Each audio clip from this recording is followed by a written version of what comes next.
things are hitting. So thank God for that. So in the next, I think after this session, we can get the habit out to go and have the lunches as well. So getting on to the topic that was what we talked about. To be honest, there are a lot of this information online, but there are a couple of things that are not available online. And those were some of the things I spent some time explaining in our group. Number one, we're talking about being citizens of heaven. And part of that is as Christians, you want to get your hands into filthy things. Praise God. As we look to learn property, whether for the first time or as we look to do a portfolio, we want to do it God's way. And I can tell you there's a lot of opportunities to almost compromise out there. And I gave two examples at our seminar. I remember when my husband and I were our first property. We went to visit a family friend who talked to the context and we got to what their house was. This was in 2003. And I remember when we got there, I came in as a British citizen, I haven't been born in this country. My husband came was spouse, and I remember what he said to us. He said, you know what, I don't want to do to everything your house property. He said, we'll just do some things with your passport. That's what he said to us then. And I remember my husband and myself were looking at ourselves and said, really? Do we need the funds far? Do we need, Mago. So that was one thing that we said we were going to do. And the rest is history now in terms of how the Lord has helped us build a property portfolio. And the second thing I want to mention again, because we are Christians and our Christian foundation is there. I know there's a lot of essays on the internet, but I still believe in the mystery of tithing, whether we like it or not. God still has mysterious ways of bringing opportunities and investment our way. You will not find this on the internet.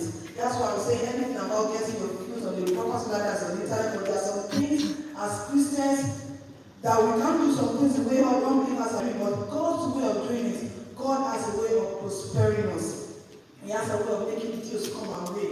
In fact, I would love come to tell us testimonies of some deals that, and it's my only thing I mentioned is 2 years ago that it is like, there are some people they are living here, but they are living in Nigeria as well.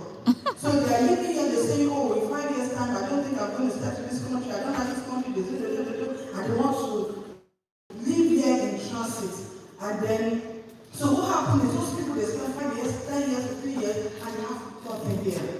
And we don't have a family friends like that. They don't have any assets here. They are building in Ghana, they are building in Nigeria. And trust me, the children, I remember I stripped myself of everything. And I remember I stripped myself of everything. And that also, I remember we had this box TV. That if that TV must work, I must snap the face for the TV to work. And I remember people, I had a senior auntie that would come to me and say, okay, you are with the money you are making, because then I was working as a contractor. It was like, your mates are buying flat screen. I'm like, no, I'm not buying flat screen in a council property.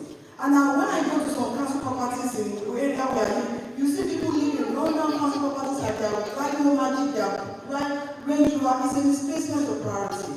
So what I'm trying to say is, deny yourself something. You can always buy your bags, your shoes, and everything, but save to get yourself on that property like that. You understand? When in this country, when we use other people's money to build wealth.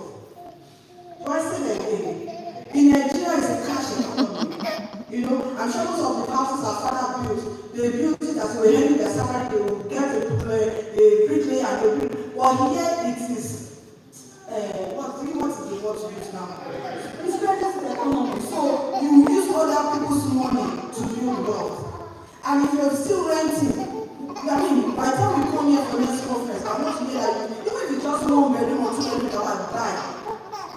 Because the truth of the matter is, a house you buy today, in 2-3 years, it's not longer. If you buy a house you buy for 200 today, it's no longer 300 in 2 years' time, no matter the economy. So, one house you can use one house to build portfolio properties. That's what I can say. And a lot of lovely strategies out there. Time will fail me to tell us about them. So, strip yourself of stuff and buy your first property. And if you're already having a property, you want to invest in you want to build portfolio property. One thing I will also say is, if you can save as much as you can, do save. But things that you can also get credit cards. I said to the people in my group, credit card is not for bags and shoes. Credit card is not for burial in Nigeria. Use credit card to build assets. My first auction property, I bought it using cash I got from a credit card. All you need to do is have an exit strategy. Praise God.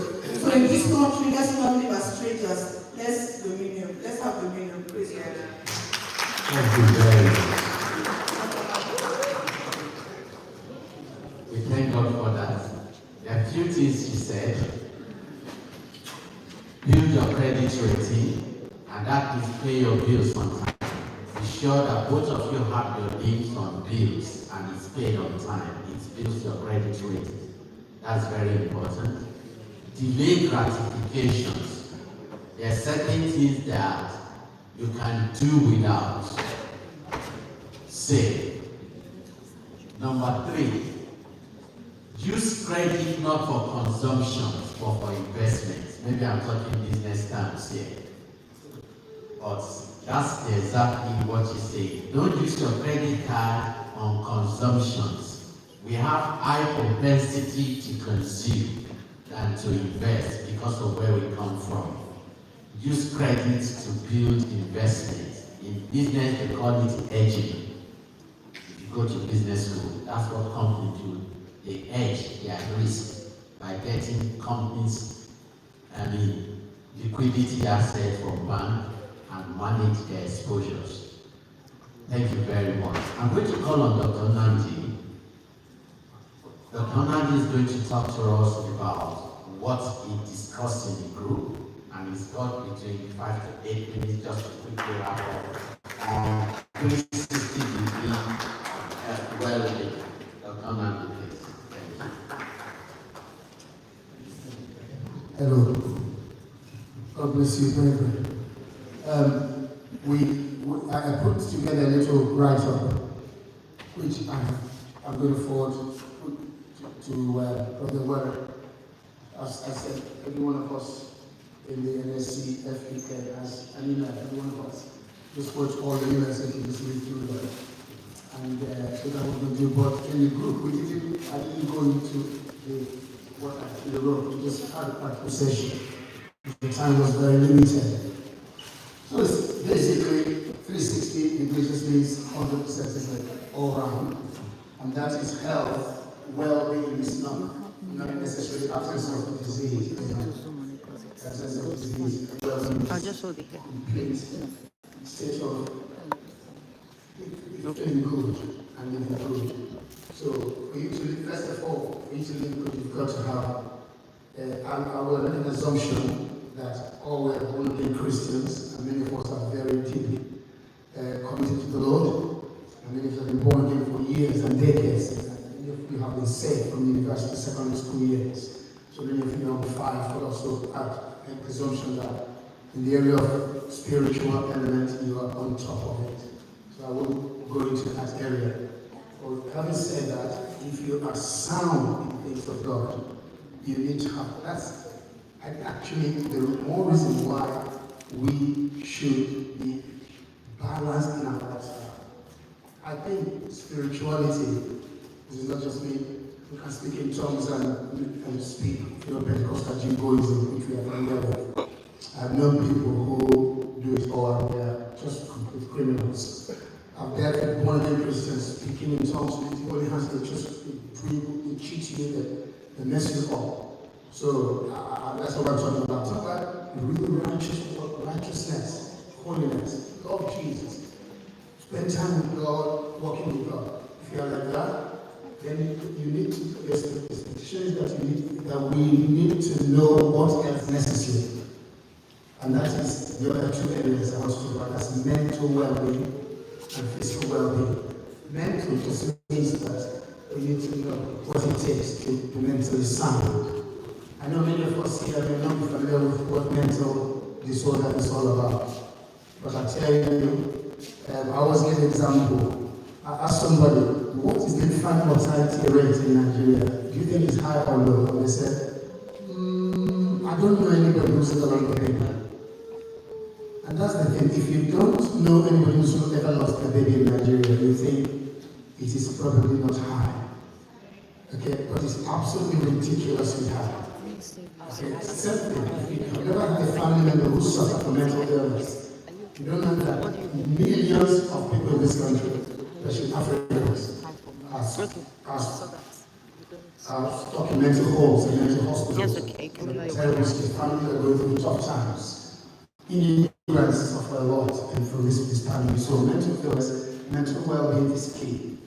Okay, and obviously I can't go into the real how to achieve that, but it just means just all-round relationships and so on. A lot of things. Many of us work, church, home, work, church, home, nothing. No relationships, no joy. No. I'm not talking about parties. My wife and I will never go to parties, my wife and I. We just never do it. It's just not what we do. If you're very close to you, then if we have some obligation, we need to club in. I don't believe in receptions and weddings. I just do the church and go to my house. Because that's where the wedding takes place, really. So, and then finally, so I think it's really key. We just find time for one another, spending time. I love Brother August. I wish sometimes we could even mirror him. There are good people that you wish you to spend more time with. We had some deals with our brother here, they disappeared for 1 year. So it's so good just to spend time with one another. I just love it. That's what keeps your mental health stable and other things. The final thing is physical. And that's the biggest one. And all I want to say, because of time, because Ken is going to grab me in a minute, is first of all, what we eat. If you eat correct, you're likely to be physically well. If you don't eat well, you're likely to be ill. And that's a fact. And one of my pastors, Pastor David Wedeko, who is the son of Bishop Wedeko, many years ago, used to say to us, said, disease or ill health is the first stage to death. So I know sometimes people are ill and they think they're going to be okay. Let me tell you, if you become sick, you could die. So it's better not to be sick. That's what I can say. And do whatever it takes to be well. Do whatever it takes. And the best thing you can ever do to remain physically well is to eat correct. I did offer my group, if they wanted to contact me, I can give them have a meal, have a eating plan I've created after years of thought and prayer, which I can show you. Because it's being practical, we can speak in tongues all we like. It won't make any difference, I can assure you. And I can show people email me, I can just send it to them. Obviously it's up to you what to do with it. Then finally, and then there was physical exercise. It's very difficult to achieve it, and I shared with my group. I said, I used to, think of it all the years I've been a young man. I'm still a young man now, but as young as I used to be. But I would come from work, and I would just sit in the lounge, and I would be tired. But then, as I made up my mind to exercise, when I would come from work, I am able to exercise. So it's actually a state of the mind. You want to do it, you're going to do it. Okay? And my wife and I usually go for like 1.5 hours of walk in the evening after work. Usually from about 7:38 to about 9 o'clock, about 9:30. Go for a walk. If my wife doesn't walk, sometimes she can't walk for a few other reasons. Sometimes I go walking for 3 to 4 hours in the evening. Come back, go to bed, feeling relaxed, feeling cool. So it's a habit you follow, and if you have to, my wife said in the group, you have to be intentional, you have to be determined to do it. It's like everything. If you're a Christian, if you don't schedule prayer, you won't pray. If you don't schedule the Bible, you're not going to read the Bible. Okay, so you have to schedule it, and you've got to do it. Don't talk about it, just do it. So I will send a meeting through our lovely leaders. And we can share with everyone. God bless you. Thank you very much. Brethren, let's prioritize our health. Don't let things go wrong before you change your perspective. I've seen people that pursue all sorts of things and suddenly something happened in their health and it changed perspective. Every other thing wouldn't matter when health becomes challenging. Let's prioritize. We talk about eating well, exercising, and particularly for us women, don't ignore anything that you see that is changing in your body system. Don't assume that it will go away. Talk about it, go and see doctor. I won't say more than that, you said a lot. I'm going to call on Sister Bobby, and after this we will go for our lunch. She's going to talk to us about parenting in the movie. Okay, 5 minutes. I'm pretty 2 minutes out. Thank you. Thanks to those who were there at the Parenting Hub. We all brainstormed together, so it wasn't just one person dishing out. We all came together. I will just give a summary of what we talked about. So we know parenting is about you as a parent, not about the children. And this is where our emphasis on being emotionally intelligent. So most times parents sleep, overreact and all of that, and it lands them into trouble with social services. And we said to avoid all of that drama, it's about parents remembering that they were born in a different society than the children are growing now. And when we're conscious of that, we try to help ourselves and help the children by integrating into the society. And how do we integrate? Going for school meetings, speaking with the teachers. What other things do you say? Please help me out. How do we integrate in the society? Having coffee time with parents of children, other children, not just having blacks as your own group, extend, Caucasians, Indians, different people. By the time you do that, you're able to have a wider view of what life is about, because we're coming from different cultures. And what else? So then we said education. With education, there's so many things to say about education. I did a YouTube video the last time, and just having summaries was 2 hours. So you can imagine I can't say everything here. But all you need to know is your child, make sure your child is being taken good care of at home, so that they don't go out there to school, start chatting with their friends about how you hit them on the head or you did that, and they will tell their parents will tell the school, and it all becomes messy. So we want to be able to let our children live in a loving environment, so that even when they're out there talking about their family, it's not on the negative. And so with education, there are always signs to look out for, that teachers will always look out for. And I want you to know that the social services are not there to catch you out. They're not there to put you in trouble. They're just there to help. So teachers have a duty of care for every child. If there's anything going wrong with a child, they would need to say, they will need to document it, so that if anything happens in the long run, they can, because they will always come to the teachers. What did you notice? What did they say? And all of that. So please, let's make sure our children are eating well. And we talked about the rights of children to be heard, right to be heard, right to, what did we say? So then the slides, please check your NACF slide, I sent it there. So there are so many rights to a safe environment, rights not to be neglected, and all sorts. So let's know those rights. And we talked about online safety as well. We know this is a thing. Even adults are struggling with not, being able to cope with gadgets and all that. Sometimes we think it's an addiction. I tell my children, it's like a bottomless pit. You keep going. If you go into social media, it never ends. You just keep going. You'll be there for hours and you keep going and going, and things keep popping up, because that is how it was built. It's a software, it's a programming. And so we want to teach our children how to cope with those things. And that's what we talked about. Screen time, we talked about even you could time your internet, because without the Wi-Fi, they won't go that far. What else did we talk about? Please help me, parents.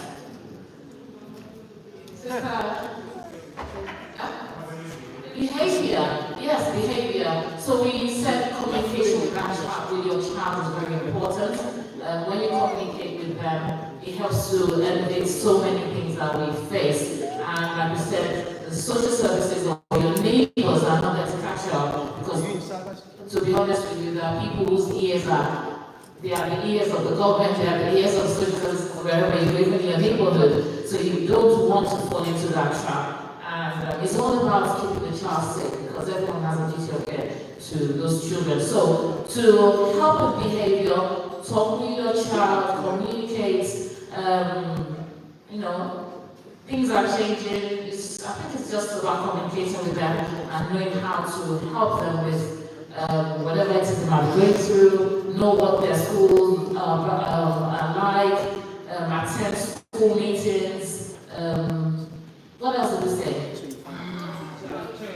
Yeah, no, their children are different. Not even twins are never the same. Okay, 2 more minutes. Thank you. What else did we say? Okay, this is the time to go around.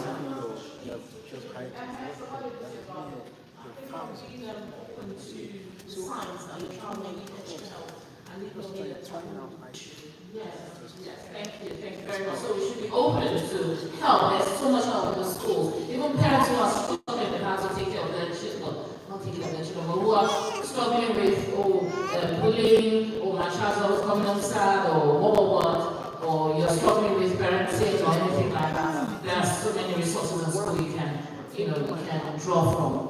Anything else is there? Yes, we talk about building a community of you should have a support group. Thank you very much. Build a support group around you, because that's very, very important. One thing, I always tell people, I said, what I don't know is more than what I know. So you have people, and I tell people, if I don't know something, I will know someone who knows that thing. So always ask around, have a community of people around you who you can, relate to, you can draw from, advice from, and just make sure you have good support around you, because it can be a great help, especially when it comes to mental health. Thank you very much, Sister Kari. Brethren, I appreciate that some of these things are just not things that we can get into all the nitty-gritty, but they're just creating awareness and talking points, so that you leave this place with that consciousness that there's help for you within this community and outside wherever we are. Don't be quiet. Particularly talks about children with special needs. We come from a culture where we say a lot of things are taboo. And let's not put children at disadvantage when they signal something. Give them listening ear and ask questions and seek help for them. Be a facilitator, don't be hindrance to the development of your children. Thank you. We'll be going out now. I'm just going to give us an high-level idea of what the next program is. We'll be going for lunch and rest. And that will run from now to 4:30. So if you finish your meal in 10 minutes, you have to 4:30 if you not to go and rest. If you finish by 4, you have to 4:30 to go and rest. By 4:30, we have game sessions. We have games. And the game session is going to be 30 minutes. We're talking about exercise, and we want everyone to be engaged with it. And by 5 o'clock, we'll be back to this place to start with this session. It's going to be this and that. We'll be looking at relationships and all the intricacies around relationships. So it is very important. So when we leave here now, we'll be going for our lunch, and after lunch next, your rest, networking, let's talk to each other, find out where people come from, what they do. There are quite a lot of resources in the midst of the body. Don't just assume that because you don't know. One of the reasons why we encourage in-person conferences so that we can interact and get to put faces on names and know what people are doing and know what resources are available in our hands that we can leverage. I hope I'm making sense. So we'll be going out now, from now till 4:30, pray and rest and networking. By 4:30, we'll we gather on the field and we have a 30 minutes of game session. By 5 o'clock, we'll come back again to start the picnic session. Can we just stand up before we go? I just want us to spend 2 minutes, just bless the name of the Lord for everything that has happened thus far, up to this moment. That you will be a beneficiary, you will not just be here, but things that are shared this day will benefit your life, will benefit your hope, will benefit your children, will benefit the calling of God upon your life. That everything that has gone for, words that have been spoken, teachings that you have, that the Lord will cause you to prosper in your life.